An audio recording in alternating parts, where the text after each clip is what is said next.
Thank you for listening to Canvas Code, a declassified files thriller.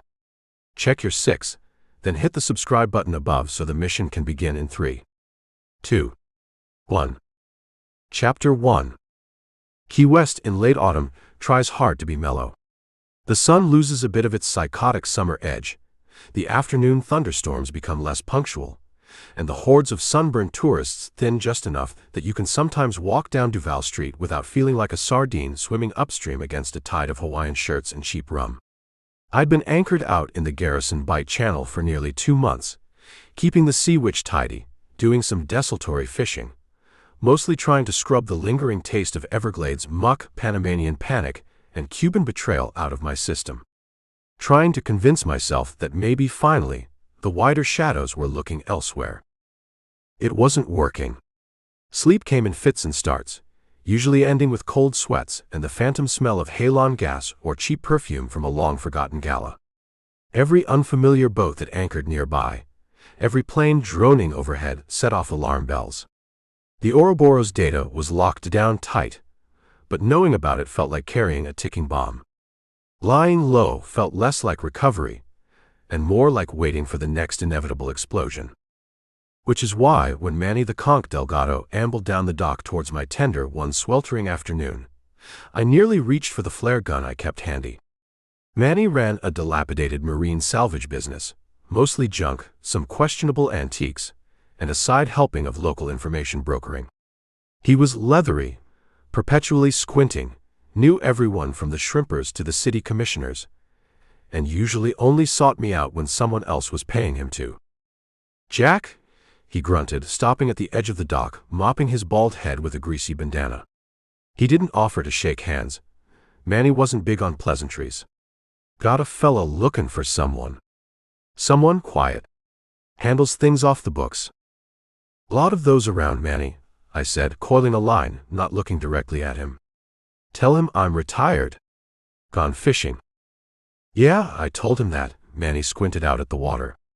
He didn't seem convinced. Said his problem involves art.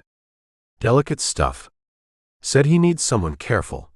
Someone who understands value but ain't afraid to maybe bend a few import regulations, you know. He spat into the water.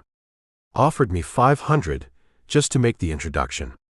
Which means he's either desperate, stupid rich, or both. Art. That wasn't my usual line of work. Sounded like rich people problems. Tell him to hire a private investigator with better insurance. Tried that too, Manny sighed. He says the usual PIs won't touch it, or maybe the police already told him to back off. This guy, he's different. Not local muscle. Looks like a goddamn professor blew off course from Harvard Yard. Sweating like a pig in church. Name's Finch. Dr. Alistair Finch. Manny scratched his neck. Said he got well, not your name exactly, but a description of someone fitting your unique profile from a source up north.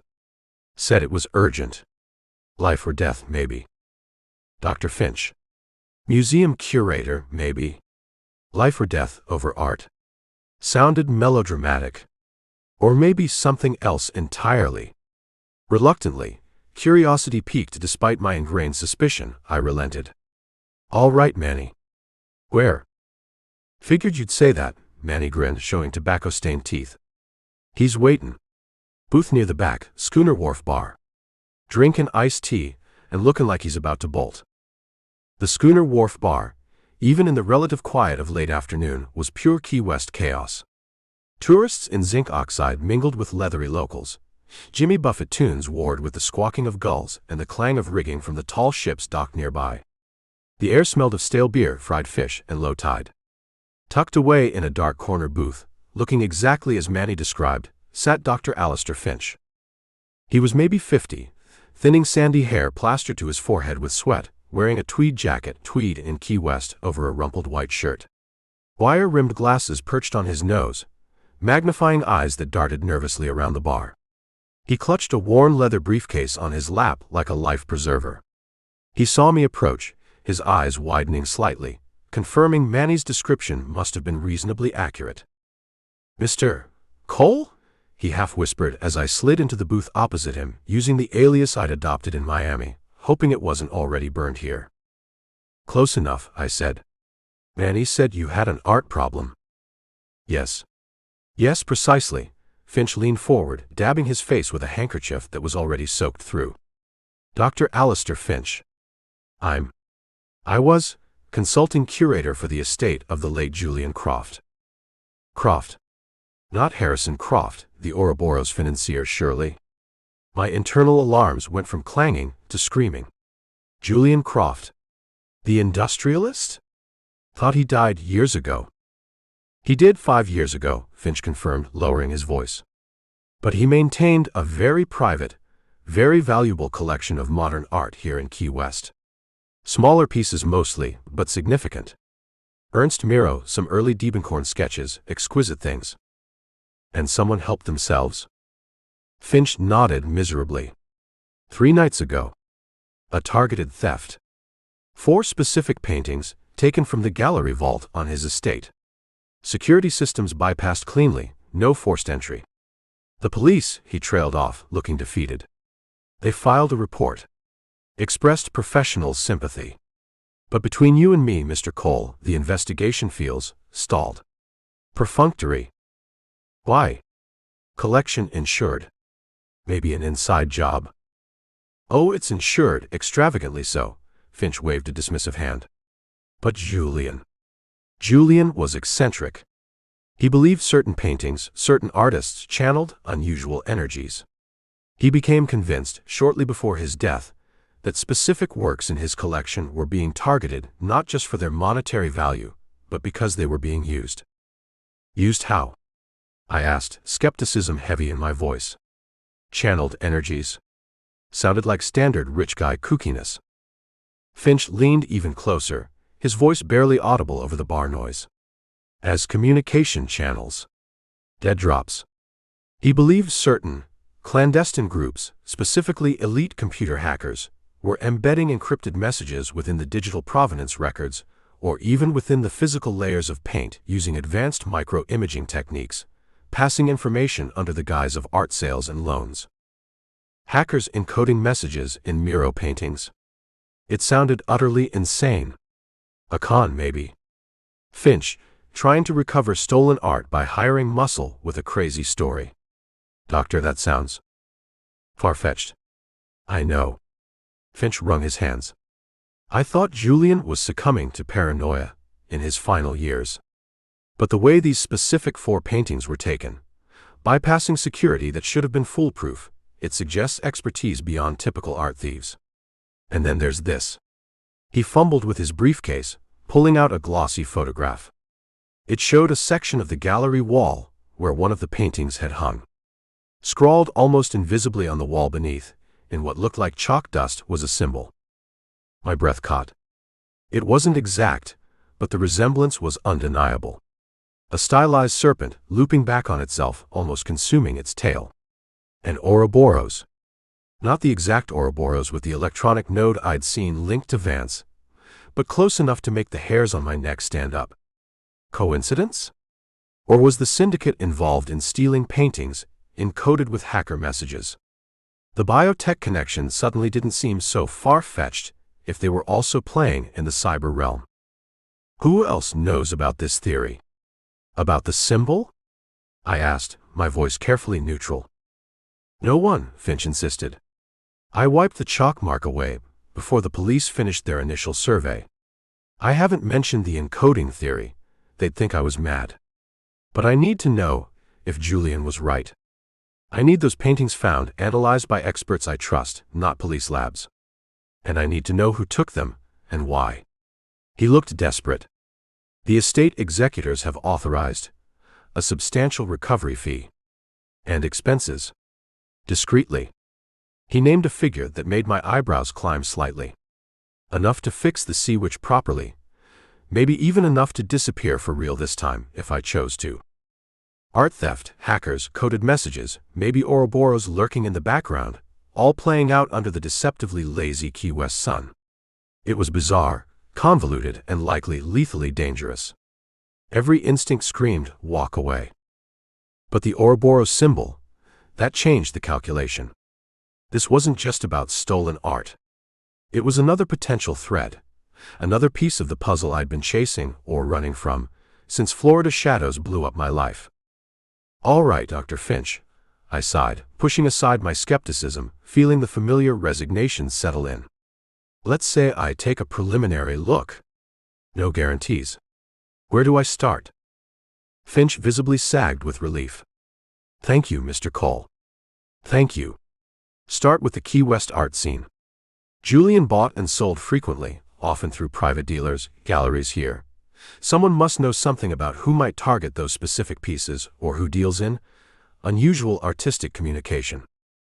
The Key West art scene. Galleries, dealers, wealthy collectors, maybe hackers hiding behind canvases. Sounded like a whole new species of snake to handle. I signaled the waitress for another drink. Looked like my quiet retirement in the Keys was officially over before it even began. Chapter 2. Transforming from Jack Kincaid, wary boat hermit nursing old wounds, into Robert Cole, eccentric art collector with deep pockets and questionable taste, required more than just changing shirts. It required cash, thankfully provided in a thick, untraceable bundle by the anxious Dr. Finch, and a certain amount of theatrical flair I usually reserved for deep cover infiltration. I traded my faded fishing khakis for aggressively patterned silk shirts that screamed, "New money, trying too hard," acquired a pair of ridiculously oversized designer sunglasses, and rented a gleaming white vintage Cadillac convertible that handled like a barge but looked undeniably like someone important, or someone trying to look important, had arrived. My backstory, sketched out hastily, was simple. Cole made a fortune in vaguely defined international commodities, could be anything from coffee beans to conflict diamonds. Semi-retired, developed a sudden, passionate obsession with post-war abstract expressionism and marine landscapes, and was now looking to establish a significant presence in the Key West market, preferably through private acquisitions, provenance be damned if the piece was right. The eccentric part gave me license to ask stupid or probing questions. The private acquisitions part hopefully signaled to the shadier elements that I was willing to play outside the lines. Key West art scene was a strange beast, a sun-drenched Jekyll and Hyde affair. Along the tourist-clogged lower Duval Street, galleries hawked paintings of cartoonish fish, impossibly romanticized sunsets, and grinning pirates, sold mostly by volume to visitors wanting a splash of color to remember their hangover by. Further up Duval, and tucked away on quieter side streets like Petronia or Olivia, things got marginally more serious. Contemporary abstracts, moody photography, intricate sculptures, catering to wealthier snowbirds and actual collectors. Then there were the whispers Manny the Conch occasionally relayed, the private dealers operating out of restored conch houses, the invitation-only showings on yachts, the pieces that appeared and disappeared from the market with suspicious speed. That's where Robert Cole needed to be. I started with the galleries, playing the part. Walked in slow, peered intently at canvases through my absurd sunglasses, occasionally muttering something pretentious about negative space or painterly intent. Mostly, I listened. "Provenance on this piece?"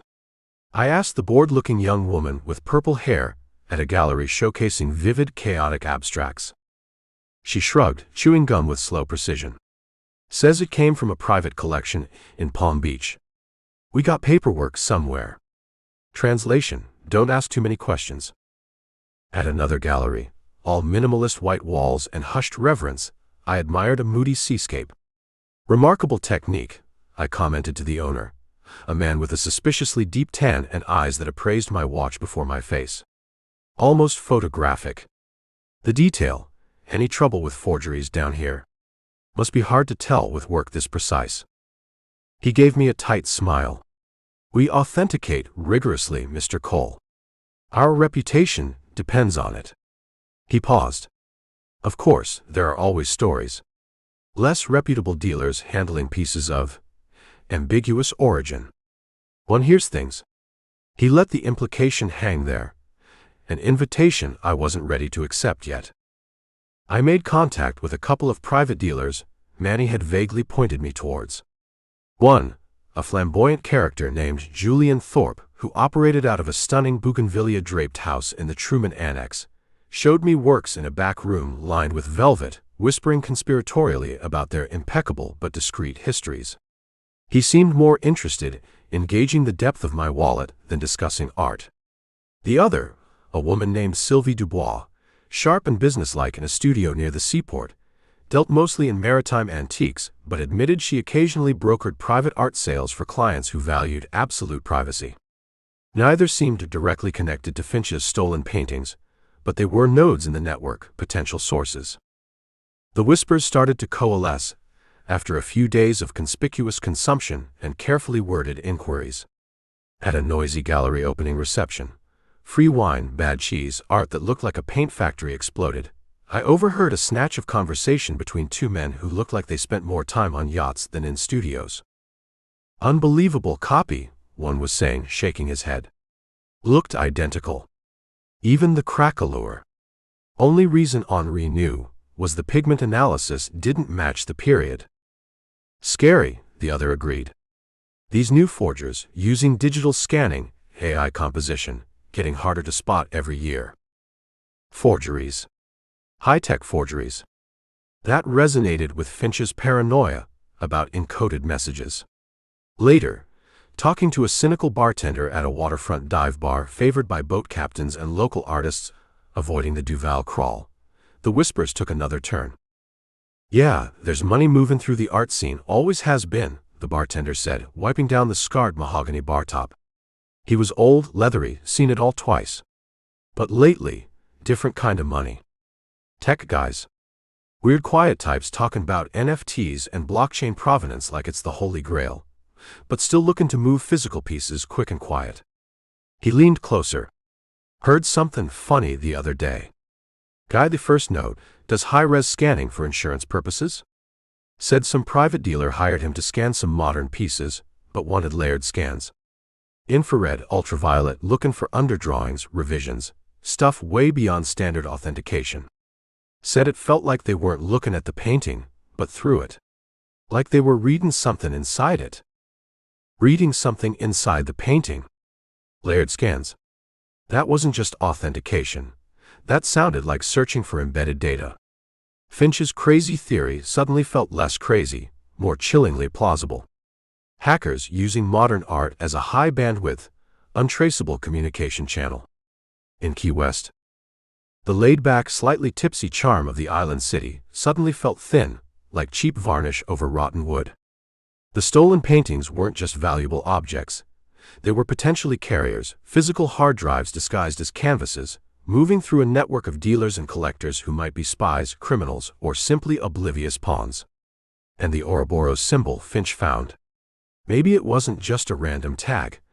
Maybe it was the signature of the network using this method. I paid the bartender, leaving a generous tip, and walked out into the warm, sticky night. The sounds of distant revelry drifted on the breeze. Robert Cole, the eccentric collector, had successfully entered the scene. He'd heard the whispers. Now Jack Kincaid needed to follow those whispers down the rabbit hole, towards the forgers, the syndicate, and the dangerous intersection of art, code, and conspiracy lurking just beneath Key West's postcard-perfect surface. My next stop, find out who was making forgeries good enough to fool the experts, and why they might be embedding secrets within them. Chapter 3. The laid-back Key West vibe was starting to feel like cheap perfume, masking the smell of something rotten underneath. High-tech forgeries good enough to fool experts, layered scanning techniques looking for data inside paintings, tech guys moving physical art quietly. It all circled back to Dr. Finch's seemingly paranoid theories about encoded messages and hackers. Add the Ouroboros-like symbol found at the theft site, and my gut told me this wasn't just about recovering a few stolen masterpieces for an anxious curator. This was something else. Something connected. My next move was to find the source of these supposed super forgeries. Of the private dealers I'd met, Julian Thorpe struck me as a blowhard, more interested in fluffing provenance than procuring fakes. Sylvie Dubois, however, the cool, pragmatic dealer down by the seaport, she had an edge. She dealt in things with murky pasts, clients who valued privacy. She might know who catered to the really discreet end of the market. I arranged another meeting, this time at her cluttered studio, ostensibly to discuss a potential acquisition, a questionable 18th century nautical chart she'd hinted at earlier. The studio smelled of old paper, brine, and maybe a hint of Sylvie's expensive French perfume. Maps and ship models lined the walls, a deliberate stagecraft suggesting salty history and legitimate trade. "Mr. Cole," she greeted me coolly, offering coffee in a delicate china cup. "You seemed intrigued by the Piri Reis speculation chart." "Fascinating piece," I agreed, taking the coffee. "But my interests are diversifying. I have a client, you see. Extremely wealthy, extremely private. He has a particular fondness for Diebenkorn's Ocean Park series. Unfortunately, the best examples rarely come up for public auction." I took a sip of the coffee. Too bitter. "He requires a placeholder. Something visually identical, perfect in every detail, down to the craquelure and canvas weave. Something to fill a space on his yacht's bulkhead until an original can be sourced." I let the implication hang there. Naturally, provenance is not only unnecessary, it's undesirable. And the budget reflects the required quality and discretion. Sylvie's carefully composed expression didn't change, but her eyes narrowed almost imperceptibly. She knew exactly what I was asking for, a top-tier, undetectable forgery. "Mr. Cole," she said slowly, choosing her words, "my expertise lies in maritime antiques. I don't typically handle contemporary paintings, especially not commissions of that specific nature." "But you hear things," I countered, leaning forward slightly, dropping the affable collector pretense, letting a bit of coldness seep into my voice. "Robert Cole, the ruthless commodities trader, making an appearance. You know the players down here, Sylvie. Who does the best work? The kind nobody questions. The kind that might even pass. Advanced technical analysis." I pulled out a thick envelope, part of Finch's expense fund, and placed it casually on the chart table between us. "My client values quality above all else. And absolute discretion." She eyed the envelope, then me. A silent calculation flickered behind her eyes. She was weighing greed against risk, trying to gauge how dangerous Robert Cole really was. "There are artisans," she said finally, her voice low, cautious. "Specialists. They don't advertise. They work quietly, usually on commission through intermediaries. Intermediaries like you." She gave a small, non-committal shrug. "Occasionally, for trusted clients with unique needs." "My client has unique needs," I repeated. "And deep pockets. Point me in the right direction, Sylvie. Consider it a finder's fee." I nudged the envelope slightly closer to her. She hesitated, then seemed to reach a decision. "Stock Island?" she murmured, avoiding my eyes now, focusing on rearranging some papers on her desk. "The warehouse complex off Shrimp Road. Ask around the independent boat repair yards for someone needing canvas restoration. Use the name Rembrandt. They'll know who you mean, or who to direct you to." But she finally looked up, her gaze sharp, warning, "These people are serious, Mr. Cole. Not flaky artists. They value their privacy intensely. Don't push too hard." "I appreciate the advice," I said, standing up, leaving the envelope on the table. "My client thanks you for your time." Stock Island was Key West's grimy, unglamorous backyard. A maze of dusty roads, corrugated iron warehouses, boatyards filled with the skeletons of rusting vessels, and rough-looking bars where fishermen drank their breakfast. Shrimp Road ran through the heart of it, lined with warehouses promising everything from marine engine repair to wholesale bait. Asking about canvas restoration and Rembrandt at a couple of the boatyards earned me blank stares or suspicious glares. These guys weren't talkative, especially to outsiders in silk shirts driving vintage Cadillacs, even rented ones. Persistence and the subtle flashing of $100 bills eventually got me a vague direction. Try Warehouse 4C. Backlot. Keep to yourself. Warehouse 4C looked like all the others, anonymous, slightly dilapidated, baking under the afternoon sun. But as I parked down the road, settling in for surveillance, I noticed the differences. The new, heavy-duty security cameras mounted high on the corners, sweeping the perimeter. The lack of typical warehouse traffic. No delivery trucks coming or going, no sounds of machinery. And the men, who occasionally stepped outside for a smoke break. Two of them, dressed in practical work clothes, but they didn't look like warehouse workers or boat mechanics. They moved with a coiled alertness, their eyes constantly scanning, their postures too rigid, too disciplined. One had a bulge under his loose shirt that wasn't a beer belly. I'd seen men like them before, in Zhukov's Everglades facility on Thorne's Havana docks. Syndicate muscle.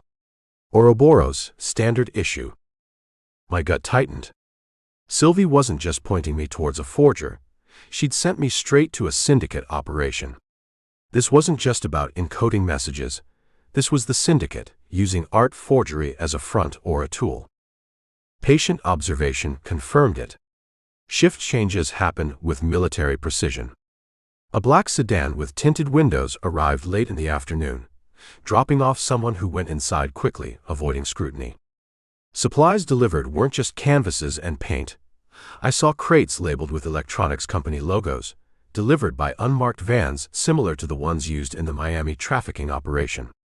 This was far more than an art studio. I needed proof.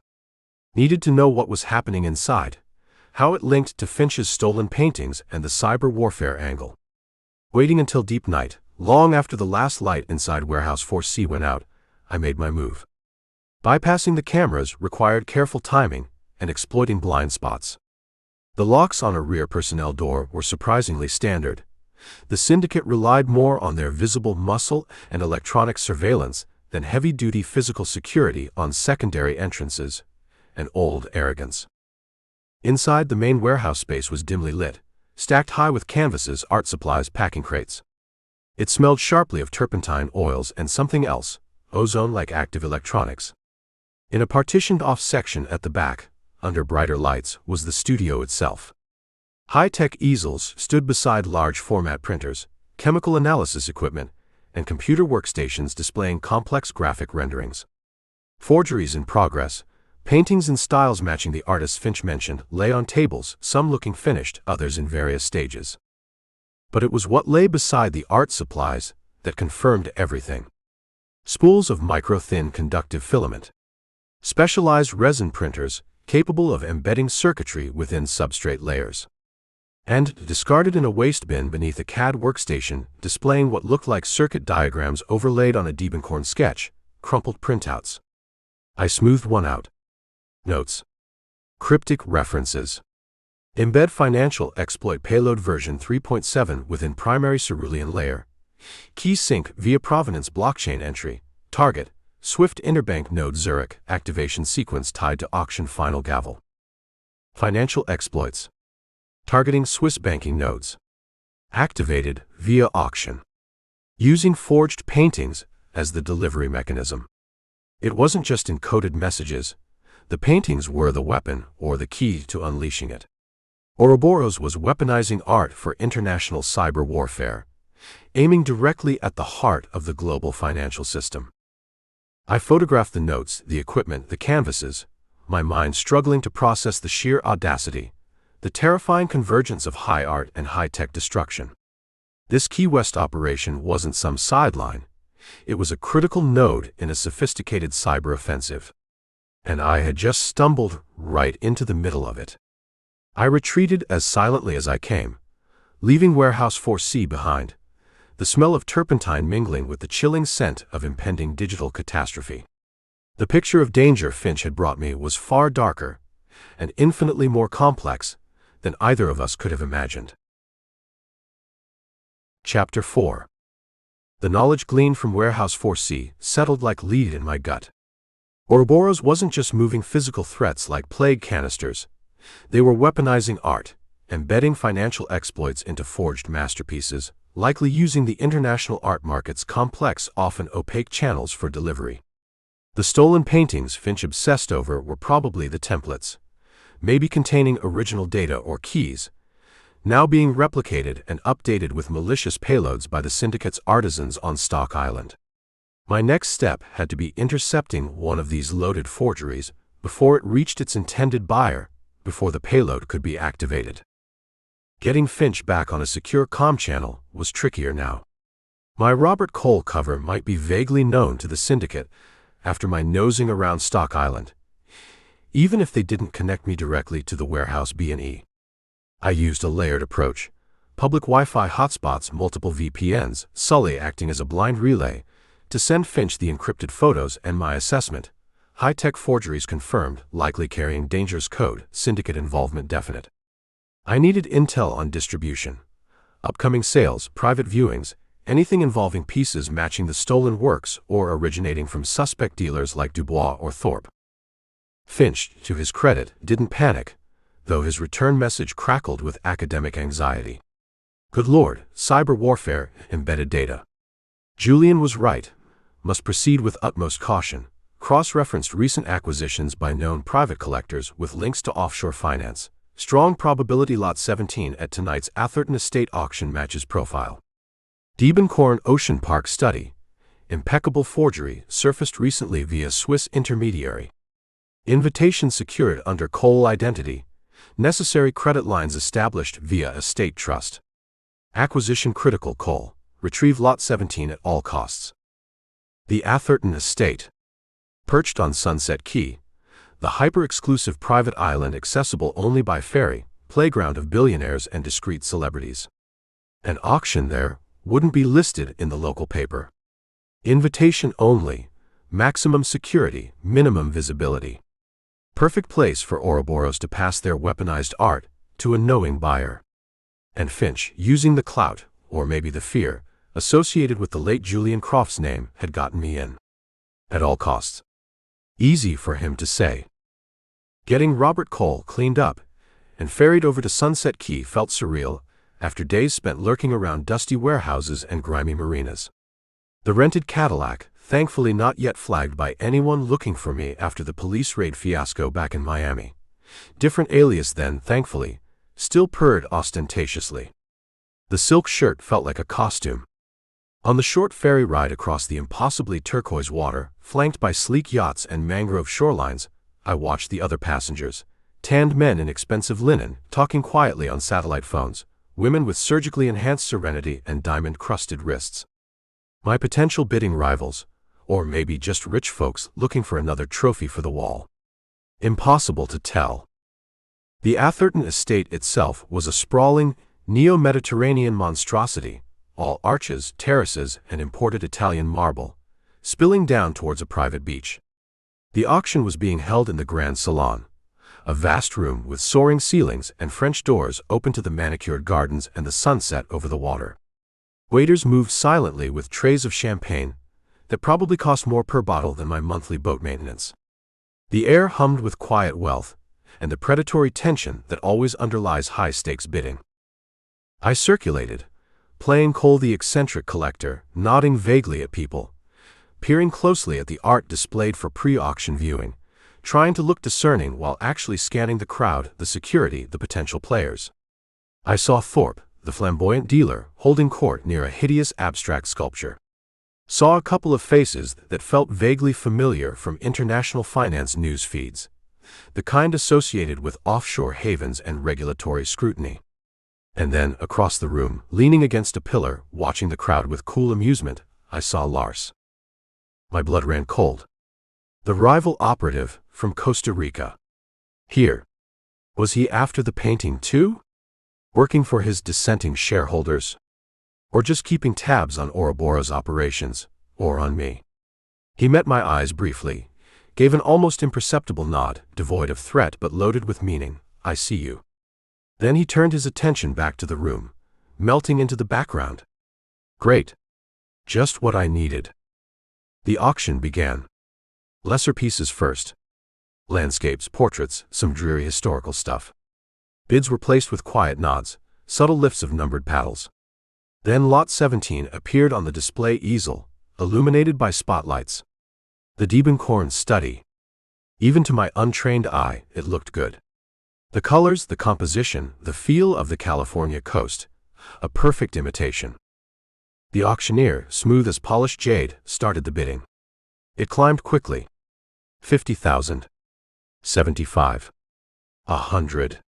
A man with cold eyes and a Russian accent I recognized vaguely from Zhukov's Periphery, back on the yacht, bid aggressively. A woman representing a Zurich holding company countered. Then a quiet man in the back, identified only by a paddle number, jumped the bid significantly. Lars watched impassively from his pillar. This was it. Finch wanted it at all costs. I lifted my own paddle, joining the fray. 150, I called out, my voice sounding unnaturally loud in the hushed room, drawing glances. Cole the eccentric wasn't shy about spending. The Russian bidder countered instantly. 175. The Zurich woman dropped out. It was down to me, the Russian, and the quiet man in the back. 200, I said, keeping my expression bored, as if discussing the weather. The quiet man raised his paddle again. 225. Likely a syndicate proxy, tasked with securing the payload. The Russian hesitated, conferred briefly with an aide, then shook his head. 250,000, I said clearly, looking straight at the quiet man. A significant jump. Testing his limits, establishing Cole's impulsive obsession. He looked surprised, maybe annoyed.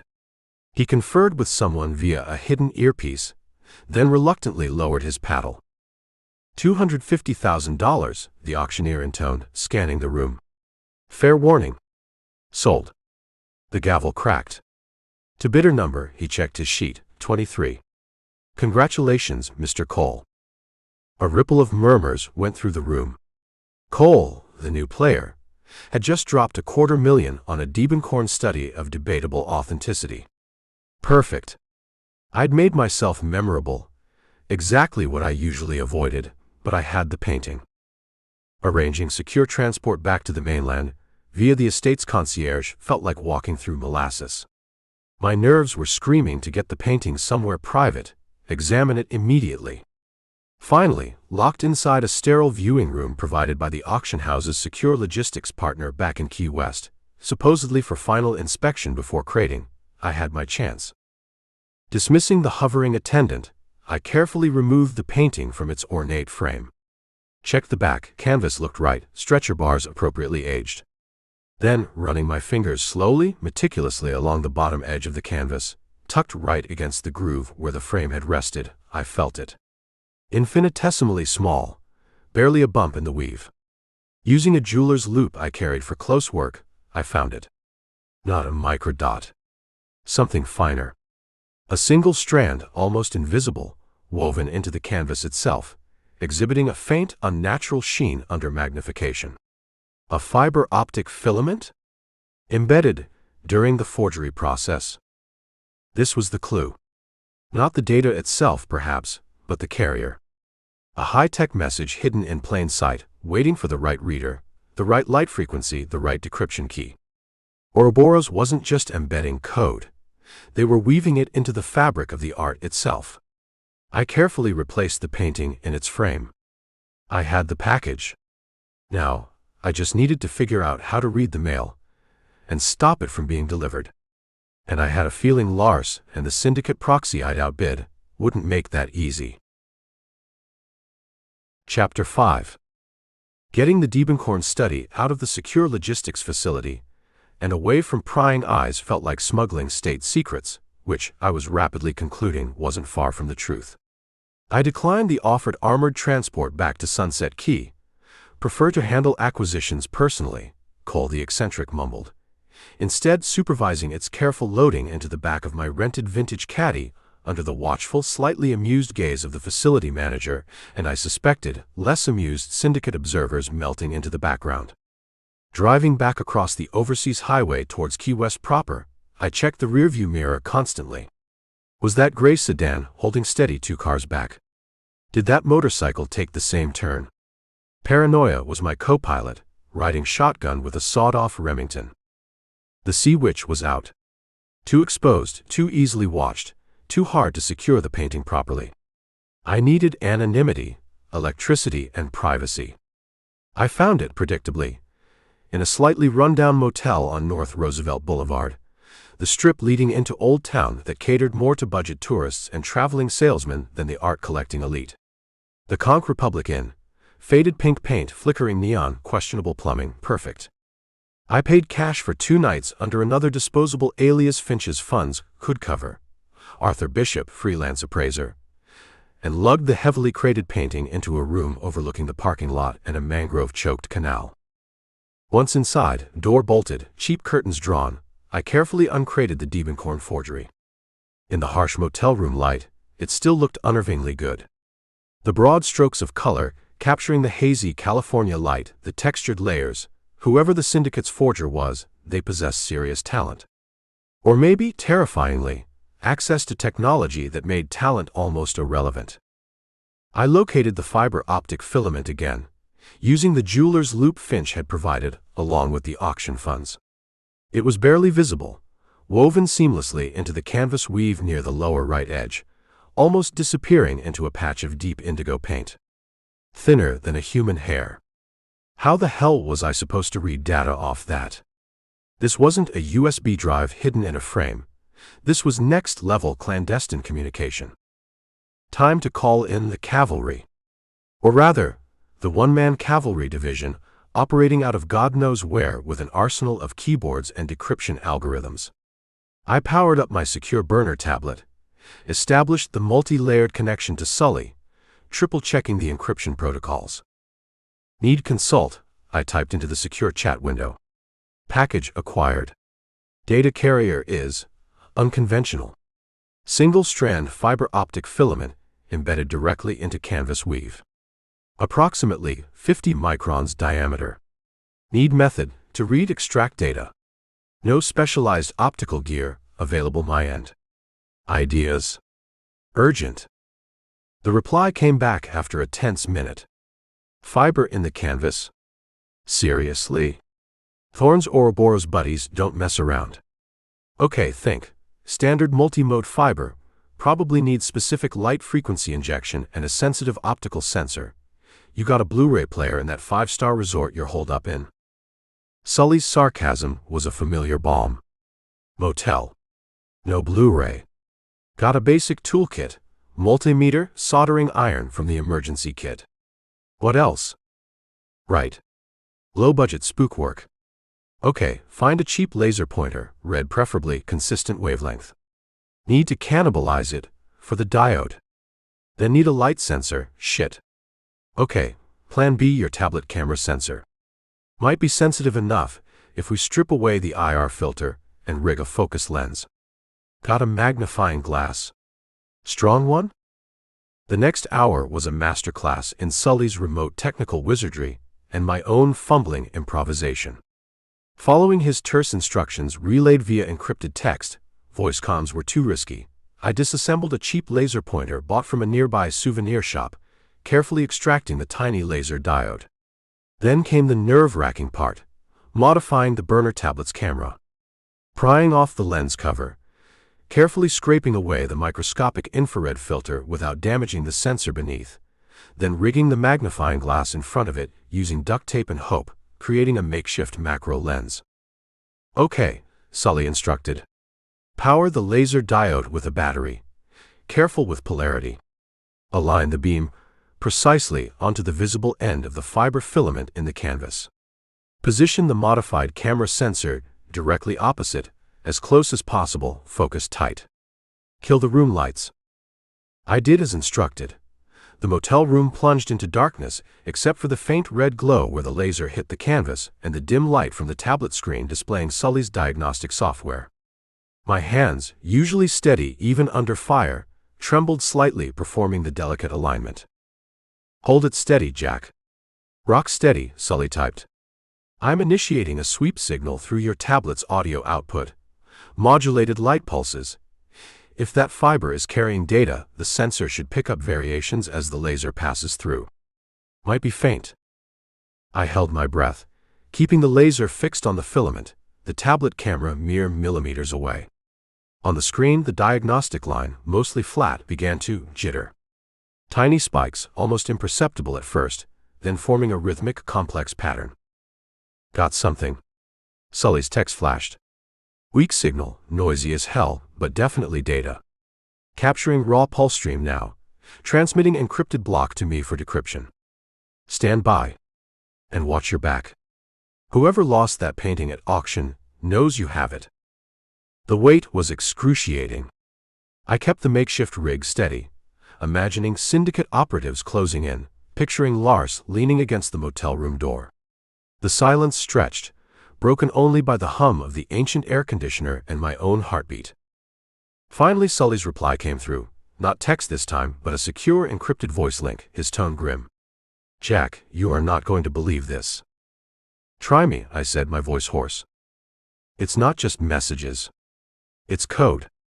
Executable code. A multi-stage digital weapon.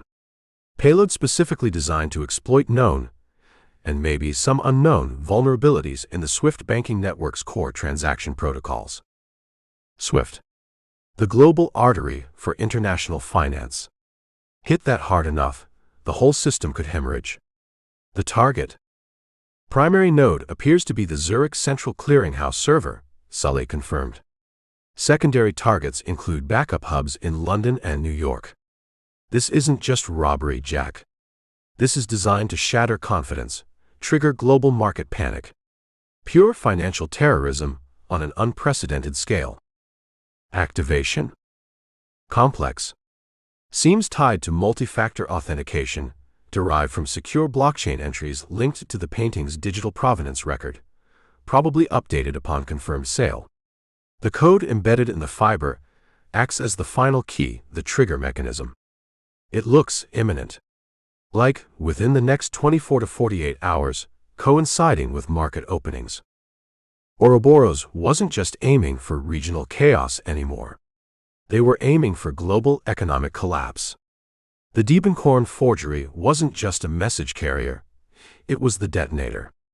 And I was sitting alone in a cheap Key West motel room, holding it in my hands with the clock ticking down towards worldwide financial meltdown, and God only knew who was coming through the door next. The artful deception had revealed its truly monstrous face. Chapter 6. The cheap motel room felt like a pressure cooker.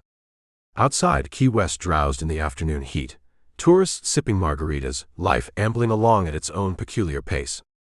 Inside, I stared at the encrypted code Sully had extracted, displayed on the burner tablet screen.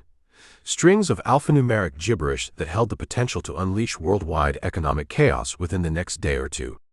Stopping it required understanding it, finding a vulnerability, a kill switch, a delay mechanism. And for that, I needed the architect of this digital bomb. Sully's remote analysis could only go so far. He confirmed the code's sophistication, its targeting of SWIFT protocols, its likely activation trigger tied to the painting's blockchain provenance record being updated post-sale. But the core payload, the specific exploit, it was wrapped in layers of custom encryption, likely unique to its creator. I needed the creator. My mind flashed back to the raid on Warehouse 4C, the discarded notes and sketches I'd photographed.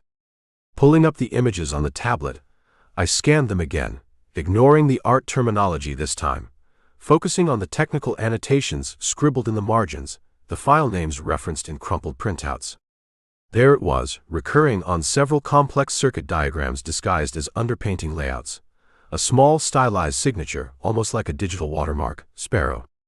And next to it, on one printout detailing encryption layering, Sparrow mod version 7.2, final. Sparrow. Not a real name, obviously. A handle. A coder. The specific artist responsible for embedding the payload into the forgery. Finding Sparrow meant going back to Stock Island, back towards Warehouse 4C, the syndicate's den. A prospect I relished about as much as root canal surgery without anesthetic. But the clock was ticking loud enough to drown out my self-preservation instincts. I wiped the tablet, secured the painting back in its crate as best I could, ditched the motel room, and headed back towards the gritty industrial armpit of Key West in another nondescript rental car that probably wouldn't be missed for a day or two. Surveilling Warehouse 4C again was nerve-wracking. Security seemed marginally tighter since my uninvited visit, the guards patrolling with a little less complacency. Lars could be anywhere. Syndicate reinforcements might have arrived. But I wasn't interested in the warehouse itself this time. I was interested in the people. Specifically, someone fitting the profile of a high-level coder or tech specialist. Someone who likely didn't fit in with the hardened ex-military muscle guarding the place. It took hours of patient observation from a distance, parked in the sweltering car down a side street, pretending to be interested in a derelict shrimp boat nearby. Then, near the end of what passed for a day shift, I saw him. Younger than I expected, maybe late 20s, early 30s. Thin, pale despite the Florida sun, wearing glasses, carrying a worn messenger bag, he emerged from the same personnel door I'd used, looking nervously over his shoulder before hurrying towards an old beat-up scooter parked down the block. He didn't look like an artist. He looked like a coder who'd taken a very wrong turn in life. Sparrow. Had to be. I let him get a head start, then followed at a discreet distance as he navigated the scooter through the Stock Island traffic, heading back towards Key West proper. He didn't drive like someone enjoying the island breeze. He drove like someone constantly checking his mirrors, expecting trouble. He lived, it turned out, in a small, slightly run-down apartment complex in Newtown, the less glamorous residential sprawl beyond Old Town's charm. I waited until darkness fell, until the lights in his second-floor apartment came on. No guards visible outside his building, but that didn't mean anything. Rico's casual mention of constant surveillance back in Miami echoed in my ears. I bypassed the front entrance, scaled a short wall into the poorly lit back alley, and found the fire escape leading up towards his windows. The screen was flimsy, the window latch simple. Inside, low light, the glow of multiple computer monitors. He was sitting hunched over a keyboard, absorbed, tapping away furiously. Looked like he brought his work home with him. I slid the window open silently, slipped inside. He didn't hear me until I was right behind his chair. "Working late, Sparrow?" I asked quietly. He yelped, spinning around so fast his chair almost tipped over. His eyes behind the glasses were wide with sheer terror. He looked like a startled rabbit, cornered by a wolf. Who are you? How did you get in here?" "Doesn't matter," I said, keeping my voice calm, low. Showing him my empty hands, keeping the pistol tucked out of sight but ready. "I know what you're doing at Warehouse 4C. I know about the Diebenkorn study, sold last night. I know about the fiber optic filament. And I know about Project Nightingale. I used the code name from the bioweapon manifest Rostova found, hoping it was an internal Ouroboros designation that might resonate, so confusion make him think I was deeper inside than I was." His face went impossibly paler. He started trembling. "Nightingale? I don't know anything about that. I work on the digital provenance, the encryption layers for the art." "Cut the crap," I snapped, stepping closer. I saw the notes. Financial exploit payload, version 3.7. Targeting Swift Zurich. Activation via blockchain update. Your signature, Sparrow, was all over the encryption protocols. You built the trigger. He squeezed his eyes shut, shaking his head frantically. "They made me. They have my sister. Back in Tallinn, they sent me pictures, said they'd hurt her if I didn't cooperate." The words tumbled out in a rush, choked with fear and desperation. "I was a game developer, specialized in secure microtransactions. They found me online, offered me a job. Secure data embedding for high-value assets, sounded cutting edge. Then I got here, saw the guards, the operation, tried to back out, then they showed me the pictures of Lena." His terror felt utterly genuine. Another coerced expert, like Rostova, trapped in Ouroboros' web, their skills twisted into weapons. "Who are they?" I pressed. "Who runs the warehouse? Who gives you the payload code?" I don't know names," he stammered. "Just handlers. A man called the curator oversees the forgery side. The code, it comes via encrypted drop already compiled. My job is just to weave it into the painting's data structure, embed the filament carrier, make it undetectable until activated by the final provenance key update after a verified sale." He looked utterly broken. I didn't know what it would do, not specifically. Not until I analyzed the payload structure myself. Dear God, it could crash everything. "It will," I said grimly. "Activation window opens in less than 24 hours now. Maybe sooner, since the auction completed." I needed his help. Needed it desperately. But trusting him? Listen to me, Sparrow, whatever your real name is. I'm not with the people who have your sister. I'm trying to stop this attack. But I need to understand the code. Are there failsafes? Backdoors you built in? Can it be neutralized remotely? He looked up at me, hope warring with terror in his eyes. Neutralized? Maybe, theoretically. I built in a diagnostic subroutine, a canary sequence. If I could access the target network just before activation, maybe inject a nullifying command string. He trailed off, shaking his head. But accessing Swift and bypassing Ouroboros' own network security around the payload delivery.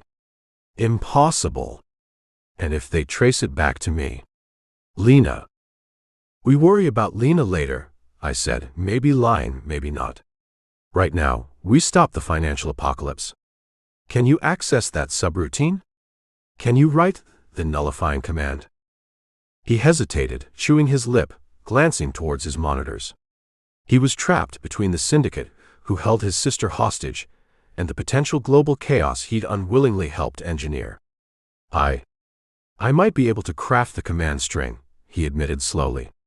But triggering it, getting it past their firewalls at the right moment. And they're watching me, I know they are. If I try anything unusual. Let me worry about the delivery, I said. You focus on the weapon. Can you do it? He looked from me to his screens, then seemed to come to a decision, a flicker of defiance hardening his terrified expression. Yes, he whispered. Yes, I can try. For Lena. And because, dear God, I have to. An uneasy alliance. Forged in fear, desperation, and the looming threat of catastrophe. He was terrified, compromised, potentially unstable. But right now, Sparrow, the coerced coder, the artist of digital destruction, was the only ally I had. And the clock was ticking down towards 0 hour. Chapter 7. The air in the new motel room, this one blessedly anonymous, overlooking a dusty boatyard on Stock Island instead of Tourist Central, was thick with the scent of stale coffee, nervous sweat, and the low hum of Sparrow's multiple hacked-together laptops. He worked with a frantic, jittery energy, fingers flying across keyboards, muttering streams of technical jargon I only half understood. Code scrolled down screens, complex algorithms wrestled with the structure of the Swift exploit, embedded in the Diebenkorn forgery I'd propped carefully against the wall. The polymorphic encryption is elegant, Sparrow admitted grudgingly between sips of lukewarm coffee, his eyes bloodshot behind his glasses. Adapts based on network traffic analysis, makes signature detection almost impossible until the final payload delivery. Whoever designed the core exploit, they're good. Very good. He shuddered. My part was just packaging it. Weaving the activation key into the fiber filament carrier, ensuring it integrated with the blockchain provenance trigger. Can you build the kill switch? I asked, keeping my voice level, trying not to betray the urgency gnawing at my gut. Sully's estimate of 24 to 48 hours felt terrifyingly short. Sparrow pushed his glasses up his nose, chewed on his lip. The nullifying command string, yes, theoretically. I know the handshake protocols, the expected authentication sequence. I can craft a packet that should terminate the exploit before full execution. He gestured helplessly at his screens. But transmitting it? At the precise microsecond? Intercepting the activation signal, triggered by the painting's provenance update. That requires access I don't have. Network infrastructure I can't touch from here. And his voice dropped, fear creeping back in. If they detect the attempt, my sister. One step at a time, I said, clapping him lightly on the shoulder, trying to project confidence I didn't feel. You build the counter-agent. I'll figure out the delivery system. While Sparrow wrestled with his code, I focused on the other end of the transaction, the buyers. Who were the players at the Atherton auction, willing to drop serious cash on that specific forgery? Who was meant to receive the key? I set up my own burner tablet, triple-checking the encryption before pinging Sully. Need urgent deep background. Atherton Estate auction, sunset key last night. Lot 17, Diebenkorn forgery. Need IDs and connections for primary losing bidder, Russian male, approximately 50s, tailored suit, possibly named Volkov. And winning underbidder, quiet man, paddle 9, seemed to take instructions via earpiece. Also, any known associates of Digital Hydra dark web forum, operating in South Florida, Caribbean Basin. Priority Alpha. Sully, bless his cynical, insomniac heart, responded faster than I expected. Encrypted packets started trickling in, painting a picture that made the cheap motel room feel even colder. Russian male, Sully's first message read. Confirmed, Dmitry Volkov. Ex-SVR director at S. Illegals. Left service under cloud, after Budapest incident approximately 15 years ago. My breath hitched. Budapest. Thorne's betrayal. Was Volkov connected to Thorne? Or just another player from that era? Now runs Black Sea Security Consulting. Known fixer, liaison for Zhukov Network and other Eastern Bloc Ouroboros factions. Specializes in tech procurement, wet work facilitation. Presence at auction, significant. Suggests high-level syndicate interest, possibly internal competition. So Volkov wasn't just a random bidder. He was Zhukov's man, maybe Thorne's by extension, trying to secure the cyber weapon. Or maybe trying to stop it from falling into the hands of whoever Paddle 9 feet represented. Internal competition. Great. Just what I needed. Paddle 9, the next message arrived. Untraceable directly. Paddle registered to Helios Fine Art Acquisition, Tortola BVI Shell. Bankrolling via layered accounts originating Zurich, same network favored by Vance Global Holdings. Helios made 3 previous high-value, low-profile art purchases past year, all later linked via forensic accounting to large-scale crypto laundering operations connected to, wait for it, Digital Hydra administrators. Digital Hydra. The dark web marketplace for zero-day exploits and ransomware. So Paddle 9 wasn't just a proxy. He was the cybercriminal faction, the intended recipient, using the Helios shell and the auction as a high-class transaction method to receive the final key from the Ouroboros forgery department. Vance's money network likely funded the purchase. Digital Hydra, Sully continued. Key admins operate under handles Kernel and Root. Believed to be small, elite team of state-level hackers, possibly Russian GRU or Chinese MSS originally, now freelance for Ouroboros. Specialize in financial system attacks, infrastructure disruption. Recent chatter suggests major operation imminent, codenamed Golden Fleece. Presumed target, global financial network. Your swift exploit fits profile. Golden Fleece. Sounded suitably epic for crashing the world economy. Kernel and Root. Faceless, stateless digital mercenaries working for Ouroboros, about to receive their activation key courtesy of a forged painting bought through a shell corporation front.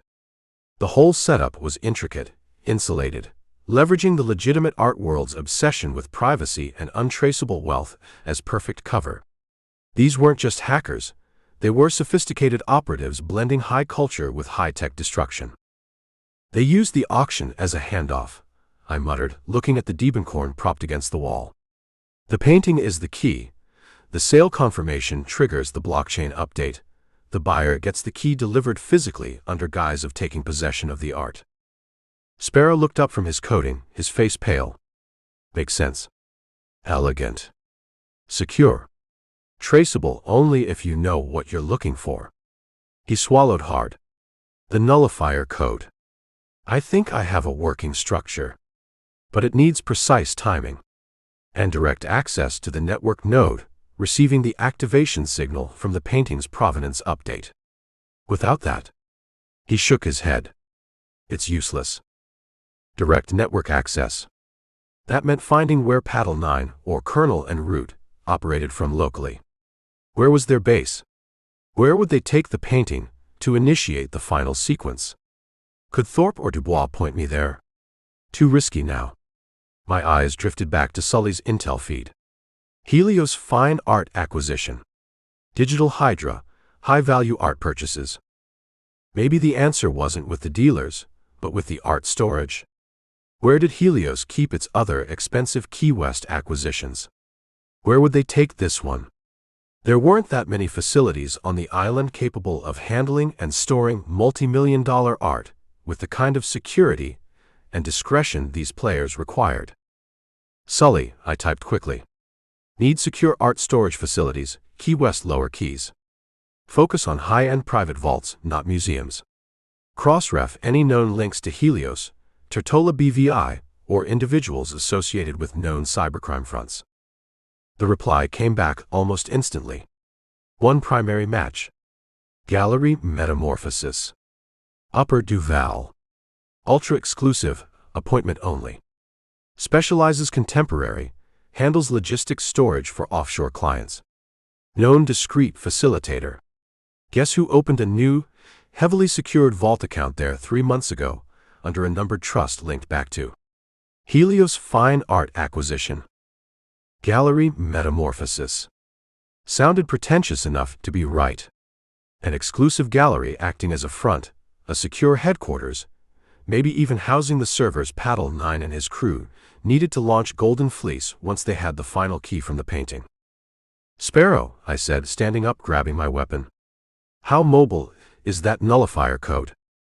He blinked. It's software. I can load it onto a drive. Why? Because I think I know where the buyers are setting up shop, I said, checking the load in the Makarov-eyed, acquired. Time to pay a visit to the gallery. The art enthusiasts were waiting for their delivery. Maybe Robert Cole could crash the party. Chapter 8. Gallery Metamorphosis wasn't like the other tourist traps, or even the legit galleries further down Duval. It sat cool and aloof, sandwiched between a shop selling offensively expensive linen shirts and a boutique offering artisanal sea salt. Understated bronze plaque by the door. Smoked glass windows revealing precisely nothing of the interior, just the faintest hint of track lighting on what might be stark white walls. It breathed money, the quiet, serious kind, the kind that doesn't need to shout. Open by appointment only. Sully's intel tagged it as the preferred storage and logistics hub for the Helios Fine Art Shell Corp, the buyers of my weaponized Diebenkorn.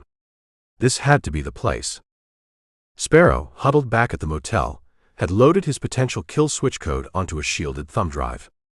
It should work, he'd stammered, sweating despite the rattling AC unit. If you can get direct access to their primary server network interface before they initiate the final swift handshake, inject this command string. It should trigger a recursive data loop, corrupt the payload before transmission. Should. Maybe. Probably. Confidence wasn't Sparrow's strong suit. Plan B then. If the injection failed or wasn't possible, find the server racks and introduce them to Plan B, kinetic sabotage. Simple, messy, effective. Getting inside Gallery Metamorphosis after hours required patience. The front door looked like a bank vault. The windows were likely alarmed, pressure sensitive, probably bullet resistant. I spent the late afternoon across the street, nursing lukewarm coffees at an outdoor cafe, watching the gallery's rhythm. A few well-heeled couples came and went by appointment. A discreet armored car made a pickup. One bored-looking security guard, dressed in a sharp gray suit that didn't quite hide the bulge under his arm, occasionally paced behind the smoked glass. Looked professional, alert. The back alley, however, offered potential. Accessed via a narrow lane choked with overflowing dumpsters from the tapas place next door, the gallery's rear was less fortress-like. One steel service door, likely alarmed, and a couple of small high windows probably leading to storage or restrooms. And crucially, the shared dumpster alcove provided deep shadows and cover right up against the building's rear wall. Waited till 2 a.m. Key West quiet mostly, just the distant thrum of a party boat out on the water and the inevitable crowing of a rogue rooster somewhere nearby. Dressed in dark clothes, carrying only essential tools, Sparrow's drive and my pistol, I slipped into the alley. The air hung thick, smelling of garbage, stale beer, and jasmine. The service door lock was high-grade, multi-pin tumbler. Beyond my quick-pick capabilities. The windows, though high, were secured with simple latches on the inside, visible through the grime. Getting up there was the problem. Stacked nearby were empty plastic fish crates from the tapas place, smelling faintly of yesterday's snapper. Not exactly stable, but maybe. I built a makeshift pyramid, the plastic creaking ominously under my weight. Reached the window. Used a thin pry bar to carefully work the latch open from the outside, praying the vibration wouldn't trigger a sensor. It popped free with a soft click. I slid the window open just enough to squeeze through, dropping silently onto the tiled floor inside. A restroom. Small, ridiculously clean, smelling faintly of expensive citrus-scented soap. Success stage 1. Eased the door open. Dark corridor, lined with what felt like storage racks covered in white sheets. The main gallery alarm panel near the service door showed a single green light, system armed but currently secure. So far, so good. Moving on silent feet, guided by the faint glow of emergency exit signs, I navigated towards the front of the building, towards where the main gallery space should be. The public area was dimly lit, moonlight filtering through the smoked glass windows, glinting off chrome sculptures and casting long shadows from large abstract canvases. It felt cold, sterile, less like an art space and more like a billionaire's mausoleum. But this wasn't my target. Sully's intel, cross-referenced with Sparrow's knowledge of the data embedding process, suggested the cyber operation needed serious hardware, dedicated servers, secure comms, likely climate-controlled. Not something you kept next to the receptionist's desk. I started looking for the signs: unusual power conduits, reinforced doors where they shouldn't be, ventilation systems working overtime. Found it behind a cleverly concealed panel, disguised as part of a minimalist architectural feature near the back offices. Another keypad lock, this one more sophisticated. Took me 10 tense minutes using tools Sully had taught me to improvise, bypassing the circuits, feeling the tumblers click. The panel slid open, revealing not an office but a steel door. Bank vault grade. Fingerprint scanner and retinal scanner glowing softly beside it. Okay. Plan B wasn't going to involve finesse. This door wasn't opening without authorization or heavy explosives. But beside the vault door, running down into the floor, was a thick bundle of heavily shielded fiber optic and power cables. The main data trunk line into the vault, presumably connecting the servers inside to the outside world, or at least the gallery's external network interface where the signal from the painting's provenance update would arrive. This might have to do. Injecting Sparrow's nullifier here wouldn't guarantee it reached the core servers before the attack launched, but cutting this trunk line would definitely sever their connection, blind them, maybe abort the sequence. It was crude, but effective. I pulled out Sparrow's thumb drive anyway, more out of habit than hope. Maybe there was an external diagnostic port nearby. Following the cable bundle, I found where it connected to a heavily secured junction box on the wall. And there, almost hidden beneath the main conduit clamp, was a single standard USB-C maintenance port, probably installed by a tech taking a shortcut, never intended for external access. Sloppy. Or maybe another trap. No time to second guess. The clock was ticking towards market open in Zurich. I plugged Sparrow's drive into the port. The drive's tiny LED blinked, connection recognized.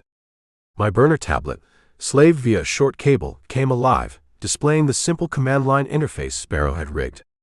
Canary version 1.0 ready. Enter target confirmation code. I typed the Swift node identifier Sully had pulled from the decrypted payload. Target confirmed, Zur_Swift_core. Initiate nullifier sequence. YN. My finger hovered over the Y. This felt too easy. Accessing the core network for a global financial attack vector via a forgotten USB port seemed unlikely. Unless this wasn't the main control node. Unless this was just a monitoring station, and triggering the nullifier here would act like an alarm, alerting the real operators maybe located inside that vault that they'd been breached. Then I heard it. Not from the hallway behind me, but from inside the vault. A faint electronic chime, followed by the low murmur of voices. Someone was inside. This wasn't just storage, it was manned, operational, right now. And the small LED light on the junction box beside the USB port, previously green, was now flashing amber. Connection detected. Alert triggered. Showtime. Either inject the code now and hope it worked before they reacted, or switch to Plan C, loud, messy, physical destruction of the external data line. I stabbed the Y key on the tablet. The screen flashed, executing canary sequence. Propagating nullifier packet. A red light began flashing on the vault door.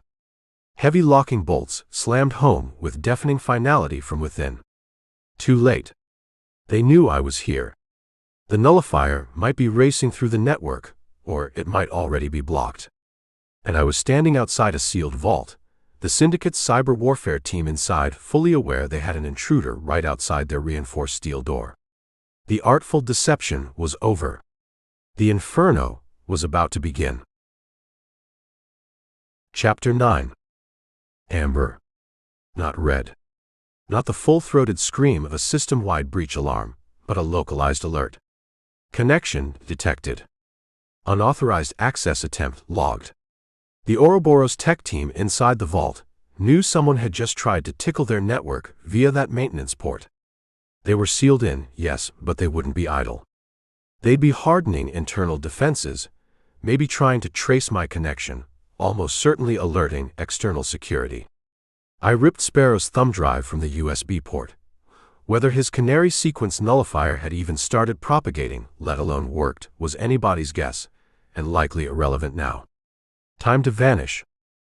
I backtracked fast, melting into the shadows of the service corridor outside the vault entrance, pistol ready. Forget finesse, forget the subtle approach. The plan now was simple. Get the hell out of Gallery Metamorphosis before Vance's people, or whoever ran this particular franchise, sealed the exits and started flushing me out like a rat in a drainpipe. My entry point, the restroom window off the back alley, seemed like the only viable path. Rounding a corner back towards the main gallery space, intending to cut across quickly toward the rear service areas, I nearly collided with him. Sparrow. Standing there as if waiting for me, flanked by the two stony-faced guards from Warehouse 4C I deliberately avoided confronting earlier.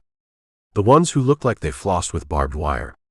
Sparrow wasn't holding a weapon, but the guards held compact submachine guns, held them casually, professionally, aimed not quite at me but ready to be. Sparrow looked different. The frantic, terrified energy was gone, replaced by a kind of numb resignation, his eyes dull behind his glasses. He wouldn't quite meet my gaze. "Leaving so soon, Kincaid?" he asked, his voice flat. He used my real name. The Robert Cole charade, the Arthur Bishop alias, all irrelevant now. They knew. Or Sparrow did, and he'd told them. "Change of plans," I said, keeping my own voice level, calculating angles, distances, the position of the guards. 2 SMGs against my single Makarov with maybe half a clip left. Bad odds. Your kill switch didn't exactly inspire confidence. A flicker of something, shame, regret, crossed Sparrow's face before vanishing. "It wasn't supposed to," he admitted quietly. The core command string was null. Designed to trigger internal network alerts on execution, confirm the source port. Pinpoint your location. He finally looked at me, misery etched onto his features. I had no choice. They showed me a live feed. My sister Lena, in Tallinn. They had a man right outside her apartment. Said if I didn't cooperate fully, didn't ensure you were contained after accessing the data. He couldn't finish. Betrayed. Again.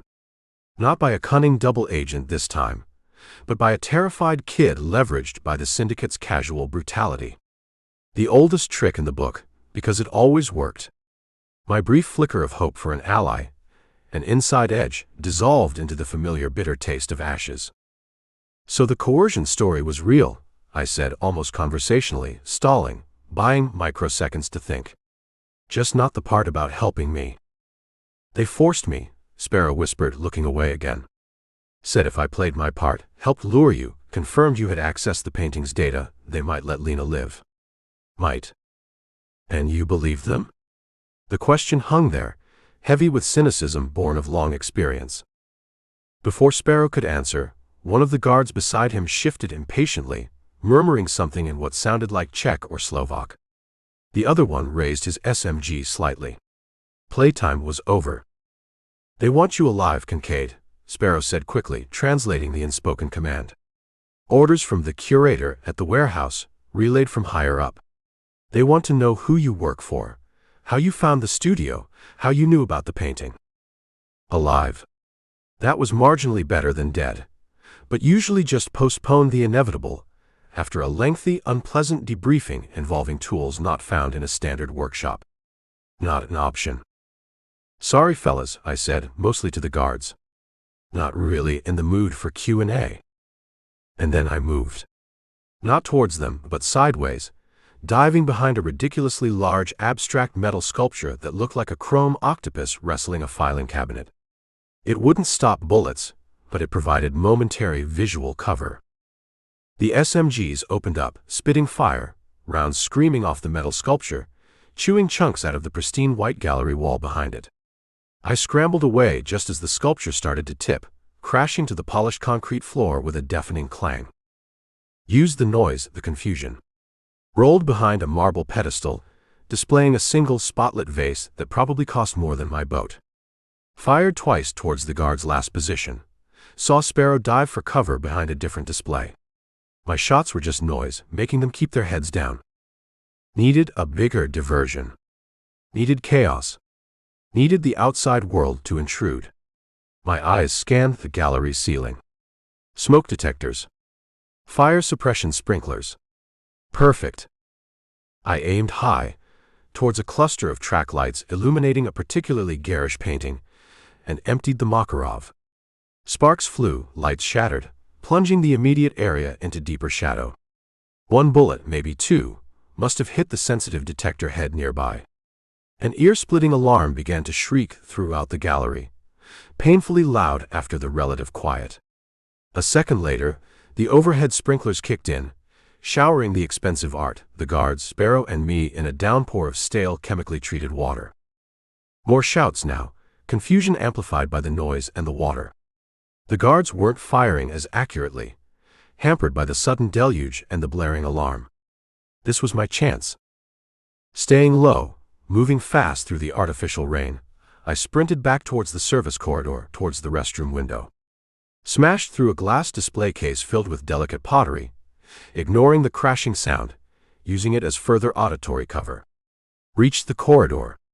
Heard footsteps pounding on the stairs leading down from the upper offices, more security responding. No time for the window now. Had to find another way. The service door leading to the back alley, the one I'd bypassed earlier. It was heavy steel, alarmed, but maybe the chaos. I hit the door running, slammed the emergency exit bar. Alarm screamed even louder, but the door flew open. I burst out into the back alley, into the blessedly real, if garbage-scented Key West night. Behind me I heard shouts, maybe a shot, but didn't look back. I ran, vaulting over overflowing dumpsters, splashing through puddles, expecting gunfire at any second.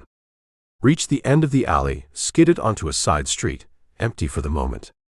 Kept running, putting distance between me and the shrieking alarms of gallery metamorphosis. I'd escaped. Barely. Soaked, bleeding from minor cuts from the display case glass, heart pounding like a drum. But Sparrow's betrayal stung worse than the cuts. He hadn't just been coerced, he'd actively participated in the trap.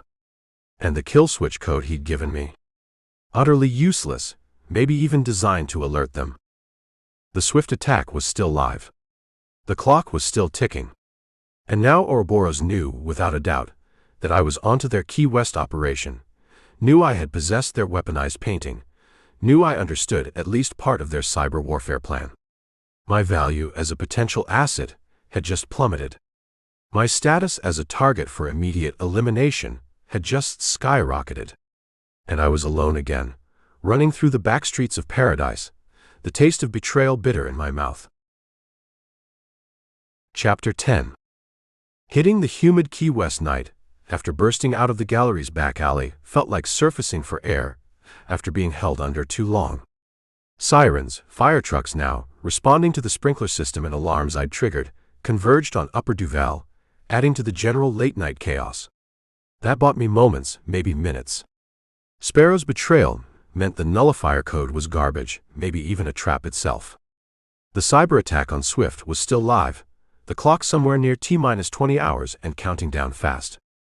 My attempt to cut the head off the snake at the server room had failed. What now?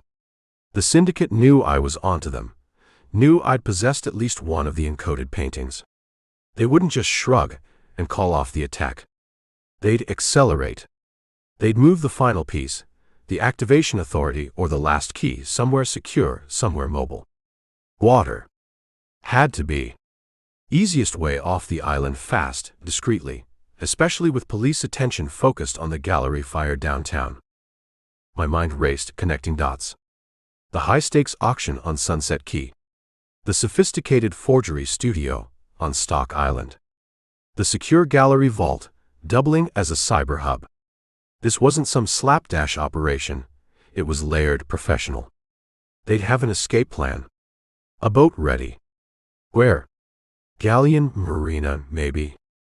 Closest deep-water access to both Stock Island and the main channel out. I needed wheels fast. Ditched my previous rental blocks ago. Spotted a row of those ridiculous electric golf cart-like conch cruisers tourists rented, parked haphazardly near a closed t-shirt shop. One still had the key dangling. Not fast, not subtle, but available. I hopped in, the electric motor whining pitifully as I gunned it towards the Truman waterfront and the Galleon complex. The marina was quieter than usual, the late-night fishing charters already out, the tourist catamarans dark. But not entirely quiet. Down at the far end, near the fuel docks, lights blazed aboard a sleek, aggressively modern yacht, maybe 80 feet, all dark-tinted glass and sharp angles, flying a Cayman Islands flag. The Serafina. Men moved quickly on deck, casting off lines, a low thrum indicating powerful engines warming up. A black SUV, identical to the ones I'd seen Vance's security use in Panama, sat idling on the pier beside the gangway. Just as I pulled up, keeping the ridiculous electric cart in the shadows, the secure comms channel on my burner tablet pinged. Sully. Jack, cross-ref gallery alert. Known Ouroboros assets KW to yacht Serafina, Galleon Marina berth D12. Registered Shell Corp, Cayman. Matches known syndicate escape transport profile. Making immediate departure. High probability carrying primary operator, the curator, and or final activation key device for Golden Fleece. Last chance. Sully confirmed it. This was the getaway vehicle, carrying the final piece needed to launch the swift attack. And it was leaving now. No time to call Finch, no time for backup. Just me, the golf cart, and the Makarov I'd retrieved, which felt woefully inadequate. I needed a boat. Fast. My eyes scanned the nearby slips. Saw it. A low-slung, obscenely powerful-looking cigarette boat, all gleaming fiberglass and monster engines, probably belonging to some coke dealer or hedge fund manager trying to recapture his youth. Covered, but the keys were almost certainly aboard or hidden nearby. Ignoring the potential alarms, I jumped aboard, ripped back the canvas cover. Bingo. Keys in the ignition. Turned them. The twin engines roared to life with a sound like tearing thunder, shattering the marina's quiet. Lights snapped on along the docks. Shouts erupted from the Serafina as they saw me. Too late. I slammed the throttles forward, the cigarette boat leaping out of the slip like a scalded cat, sending up a huge wake that rocked the nearby vessels violently. Cleared the marina entrance channel just as the Serafina cast off her last line, her own powerful engines rumbling as she began to maneuver out towards open water. The chase was short, brutal. The Serafina was fast for a yacht, but the cigarette boat was pure, unadulterated speed. I closed the distance quickly as we cleared the harbor markers, heading into the dark expanse of the straits. Floodlights snapped on aboard the yacht, sweeping the water, trying to blind me. Gunfire followed, automatic weapons spitting tracers that skipped menacingly across the waves towards me. I weaved, using the smaller boat's agility, spray flying high, the roar of the engines deafening. Got alongside the yacht's stern quarter, matching her speed in the choppy water. Figures leaned over the railing above, firing down. Bullets chewed through the fiberglass near my head. Time to board. Timing the swell, I spun the wheel hard, bumping the cigarette boat deliberately against the yacht's stern swim platform. Grabbed the low railing there, hauled myself aboard just as my own boat, controls abandoned, veered away, and eventually stalled out, wallowing in our wake. Landed hard on the teak swim platform. 2 crew members rushed me, one swinging a boat hook like a medieval mace. I ducked under the wild swing, used the Makarov as a club, then kicked the second man overboard into the dark water. Didn't wait to see if he surfaced. Scrambled up the curved steps towards the main aft deck. More guards. Khakis again, syndicate standard issue. Opened fire as soon as they saw me. I dove behind a wet bar, glass shattering, expensive liquor bottles exploding around me. Returned fire sparingly, needing to conserve ammo, needing to push forward. Where was the target? The curator. The final activation key? Likely the bridge or the master suite. Fought my way forward through the yacht's opulent interior, plush carpets soaked with spilled drinks and maybe blood, abstract art bolted to the bulkheads, panicked crew members cowering in corners. 2 more guards went down in a messy exchange of fire in a ridiculously over-decorated main salon. Reached the companionway leading up to the bridge. The door burst open before I reached it. Sparrow stumbled out, pushed from behind, terror wide in his eyes. Behind him stood a figure I recognized instantly from surveillance photos Finch had provided. The curator, the man reportedly overseeing the forgery operation. Older, sharp-featured, dressed in an expensive captain's blazer, holding a compact laptop in one hand and a small, deadly-looking machine pistol in the other. Kincaid. The curator's voice was clipped, precise. You are proving remarkably inconvenient. He shoved Sparrow towards me. My associate here informs me you survived the gallery's welcome party. Unfortunate. The game's over, I growled, keeping my pistol trained on the curator, ignoring Sparrow for the moment. The swift attack fails. On the contrary, the curator smiled thinly. My associate, he nodded at Sparrow, managed to transmit the final authorization codes just before your interruption. The payload is likely activating as we speak. This, he held up the laptop, is merely confirmation and control. He gestured with the machine pistol. Now, be reasonable. Give me the Diebenkorn you acquired. It contains sentimental value. And perhaps I'll let my young friend here live. Sparrow looked at me, pleading silently. Another manipulation. Another choice. Then, one of the guards I thought I'd neutralized back in the salon staggered up the companionway behind the curator, raising his weapon. Instinct took over. I fired my last 2 rounds, dropping the guard, but the distraction was enough. The curator fired his machine pistol. Not at me, but at a console near the bridge doorway. Sparks erupted, alarms shrieked louder. Then he hurled the laptop towards a bank of electronic equipment, where it crashed and shattered. Sabotaging his own control. Or creating a final diversion. Before I could react, he grabbed Sparrow again, dragging him towards the yacht's starboard railing where an inflatable life raft was already deploying automatically. Some accounts must be settled personally, the curator snarled, shoving Sparrow towards the raft, then turning back to face me, raising his machine pistol again. But the damage he'd caused to the yacht's systems, combined perhaps with the earlier firefight, found a critical point. A deep whoomph echoed from below decks, followed by the smell of burning fuel. Flames suddenly licked up from an engine room vent near the stern. The yacht lurched violently. The curator stumbled, firing wildly. I dove for cover as bullets stitched the deck. When I looked up, the curator was gone. He must have jumped for the life raft with Sparrow, just as the first real explosion rocked the yacht, sending a fireball blooming from the stern. The Serafina was dying, burning, likely sinking. Sirens wailed across the water, closer now. I was alone on a burning yacht, the cyber attack possibly still launching. The curator and Sparrow vanished into the night. I dragged my aching body towards the port railing, away from the main fire, and looked down at the dark, churning water. Only one way off this floating inferno. Again. Chapter 11. Flames roared now from the Serafina's stern, casting flickering, hellish light across the aft deck. The yacht listed heavily to starboard, The sounds of groaning metal and secondary explosions from below deck, indicating she was taking on water fast. Sirens screamed across the water, much closer now, blue and red lights flashing, multiple vessels converging. Rescue or capture. Didn't much matter if the global economy imploded in the next 5 minutes. My leg was on fire, the pain a blinding white noise threatening to pull me under. Propping myself against a scorched bulkhead, I fought to stay conscious, focused. The curator's parting shot, payload activating as we speak, wasn't just bravado. Sparrow, the terrified coder, had likely built the activation trigger flawlessly, even if he claimed coercion. The blockchain update linked to the auction, the final key embedded in the painting I'd bought, the sequence was likely in motion. I needed Sully. Now. The bridge was an inferno. The main salon electronics were wrecked. My burner tablet was likely smashed during the fight, or soaked beyond use. Think. Emergency comms.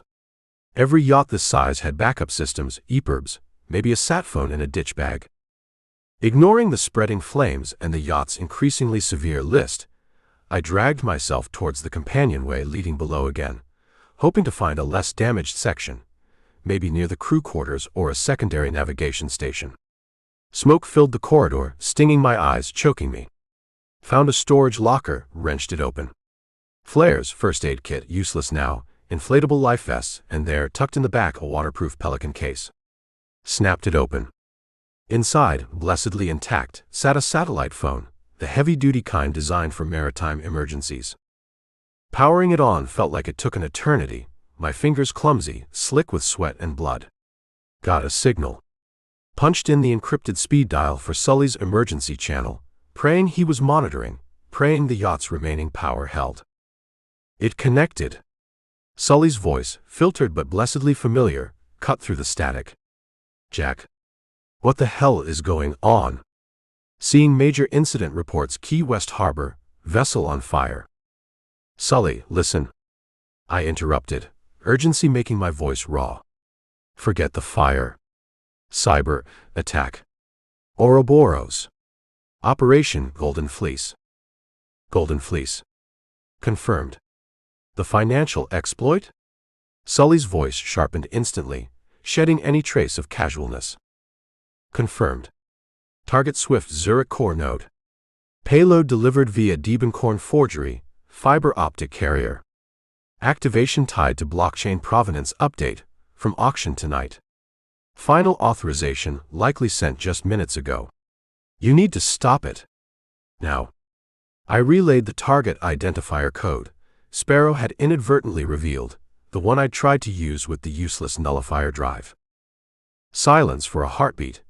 Then the rapid click of Sully working his keyboard magic echoed faintly over the connection. Okay, got it. Zur_Swift_core. Providence trigger, polymorphic payload. Shit, this is sophisticated. More typing. Trying backchannel contact bis Zurich, need secure handshake. Damn protocols. Okay, relaying alert, high priority, emphasizing Ouroboros link, potential state-level attack vector. Is it working, Sully? I coughed, smoke thickening around me. The yacht lurched again, settling lower in the water.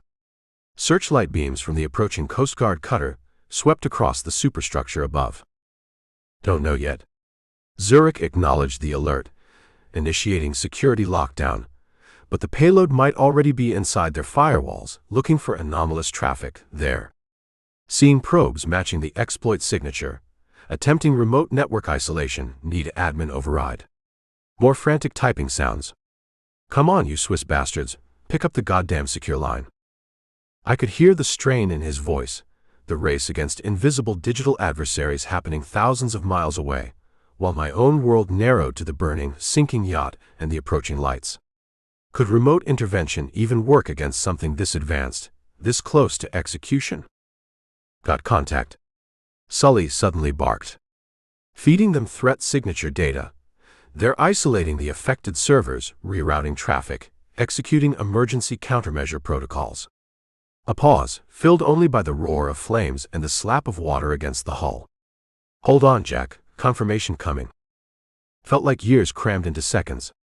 The Coast Guard cutter was alongside now, horns blaring, floodlights making the chaotic deck brighter than noon. Figures moved on its deck, preparing boarding lines or rescue gear. Confirmed. Sully's voice finally came back, tight with relief, but edged with exhaustion. Zurich confirms anomalous activity blocked, network segment isolated, payload neutralized before execution. Repeat, Jack. Attack averted. Golden Fleece is grounded. A wave of dizziness washed over me, the release of tension almost overwhelming the pain. We did it. Stopped the unthinkable. The cost hadn't fully registered yet, but the immediate catastrophe was prevented. Good work, Sully, I managed to croak, smoke searing my lungs. Yeah, well, don't expect a thank you card from the Swiss bankers, he retorted gruffly. Now, about your situation. Coast Guard is swarming you. How compromised are you? Cover's blown sky high, I coughed. Finch's money is probably traceable. The Diebenkorn. The painting. I'd left it crated in the motel room. Hopefully safe for now. Doesn't matter. Have to ditch. Agreed. Can't risk official channels grabbing you with those Florida warrants active, even with this Ouroboros angle. National security override only stretches so far. Sully was already thinking ahead. Can you get clear of the yacht before they board? Working on it, I said, eyeing the dark water just beyond the railing. Okay. Activated your secondary locator beacon, the deep water one. Head roughly north-northeast, away from the main channel traffic. Low-profile pickup arranged. Should be in your vicinity within the hour, maybe less. Stay dark until then. Understood. I disconnected the call, tucked the sat phone inside my torn shirt. Time to leave the party. The Coast Guard was focusing on the main fire, engulfing the stern and bridge. The aft deck where I was felt momentarily less scrutinized. I dragged myself to the railing, grabbed an inflated life vest that had spilled from a locker. Strapped it on clumsily over my injured arm. Looked down at the black water, choppy now from the cutter's wake.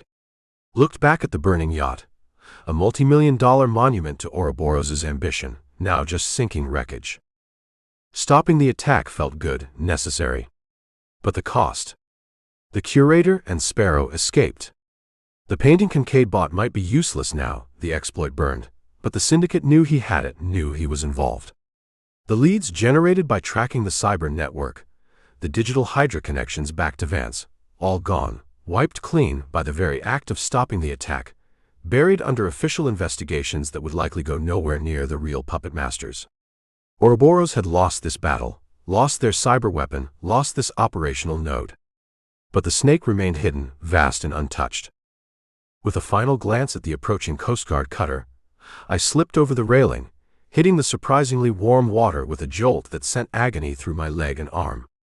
I surfaced, gasping, struck out weakly, swimming away from the light, away from the burning yacht, towards the vast concealing darkness of the Florida Straits, waiting for Sully's promised pickup, alone again, adrift in the aftermath. Chapter 12. The salt water stung the fresh bullet wound in my leg, a sharp counterpoint to the dull ache radiating from my ribs, and the exhaustion weighing me down like anchor chain. Treading water, buoyed by the stolen life vest, I watched the flashing lights of the Coast Guard cutter and the smaller police boats converge on the dying inferno that had been the yacht Serafina.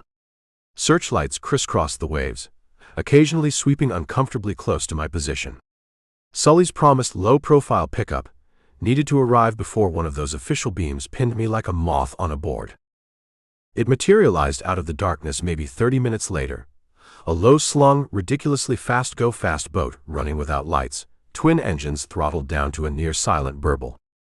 Two figures aboard, featureless in the gloom, professionally anonymous. A hand reached down, hauled me unceremoniously over the gunwale like a sack of wet potatoes. No questions asked, no greeting offered. They stripped the emergency beacon off my vest, tossed it overboard, then opened the throttles. The boat surged forward, leaving the chaotic rescue scene far behind, melting back into the vast darkness of the Florida Straits. They dropped me before dawn, not at a dock, but easing close to a mangrove-choked shoreline further up the Keys, a spot accessible by a barely there channel I recognized near my current anchorage. They tossed my small, waterproof go bag after me into the shallows, then vanished as silently as they had appeared. Sully's contacts. Efficient, untraceable, incurious. Just the way I liked it, usually. Getting back aboard the Sea Witch felt like crawling into my own tomb. Every muscle screamed, the leg wound throbbed viciously, dried blood stiffened my torn clothes. I collapsed onto the bunk in the main cabin, the familiar gentle rocking of the boat doing little to ease the turmoil inside. First light was beginning to paint the eastern sky when I finally, painstakingly, cleaned and stitched the leg wound myself, a ragged reminder of the curator's parting gift. Days blurred into a slow recovery. Fishing lines stayed dry. The boat remained anchored, hidden. First listened to marine radio chatter, scanned encrypted news feeds Sully occasionally updated. The Serafina incident became a minor Keys curiosity, suspected drug-related shootout, yacht fire, vessel lost, investigation ongoing, details murky. No mention of cyber attacks, Swift networks, Ouroboros, or weaponized art. The official story was a neat, tidy fabrication, burying the truth deep beneath bureaucratic indifference and likely high-level influence. Sully confirmed it via secure comms. Zurich reported a minor network anomaly, swiftly resolved. Langley and Fort Meade are running internal damage assessments on the exploit code fragments recovered from the gallery servers, which, by the way, were professionally wiped clean shortly after the alarms you triggered.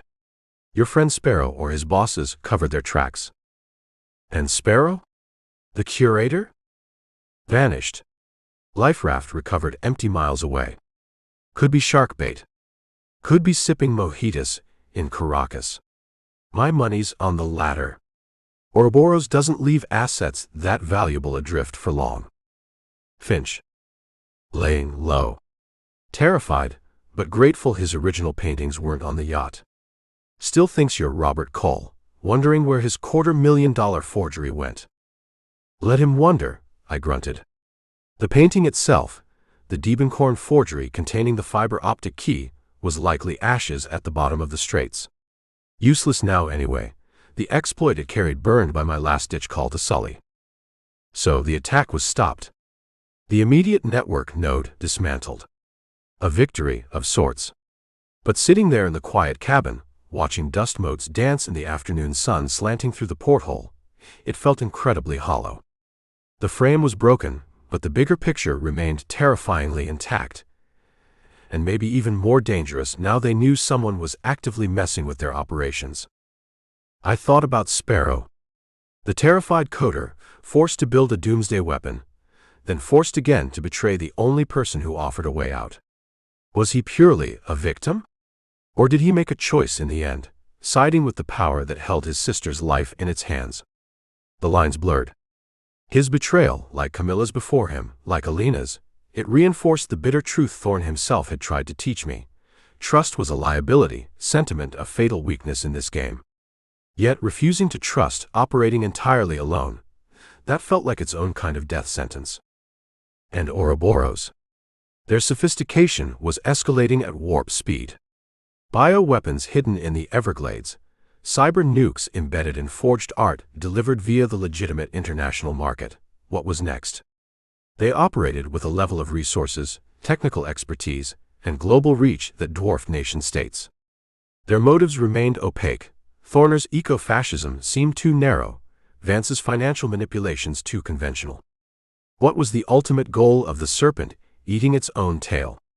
What future were they trying to architect? Rostova's fearful whispers about genetic manipulation echoed uneasily. The layers of deception felt infinite. Finch hires Cole to find stolen art. Cole discovers forgeries carrying cyber weapons. Syndicate enforcer Rico uses Cole. Rival operative Lars hints at internal factions and manipulated clients. Mentor Thorne uses past connections for psychological warfare. Coerced allies like Sparrow and Rostova appear, offering help that might be genuine or another layer of the con. Who was pulling the strings behind Observer? Behind Finch's mutual acquaintance? Behind Lars's employers? How many more hidden players, how many more broken frames lay between me and the real center of the Ouroboros web? As evening approached, I limped up onto the deck, the familiar wood cool beneath my bare feet. The aches were constant now, a permanent part of my landscape. I leaned against the railing, watching the sun dip towards the Gulf horizon, painting the sky in fiery strokes of orange and crimson, bleeding into the darkening blue. Another impossibly beautiful Florida sunset. Another day survived. The Sea Witch tugged gently at her anchor rode, a faithful constant in a world of shifting alliances and deadly mirages. She represented escape, a path away from the madness, south, towards the islands, towards anonymity. But the image of that Ouroboros symbol, the memory of weaponized plague canisters, the chilling potential of the swift attack, they wouldn't let go. Unfinished business. It wasn't just Thorne anymore. It was the whole damn shadowy infrastructure that allowed men like him, like Vance, like Croft, to thrive. The last sliver of sun vanished, leaving behind a sky bruised purple and indigo. The first stars pricked the darkness. Somewhere out there the serpent kept moving, unseen, patient, planning its next strike. And here I was, a battered spy on a borrowed boat, clinging to a fragile existence on the edge of the storm. Resting wasn't an option. Running felt futile. Which left fighting. Finding the next thread, however thin, and pulling, until something or everything unraveled. The quiet of the anchorage felt less like peace tonight, more like the deep breath before the plunge. Before you gear up for the next adventure, can I send you conscripted for free? Want even more declassified files? Check out the big box set for a massive action-packed adventure series.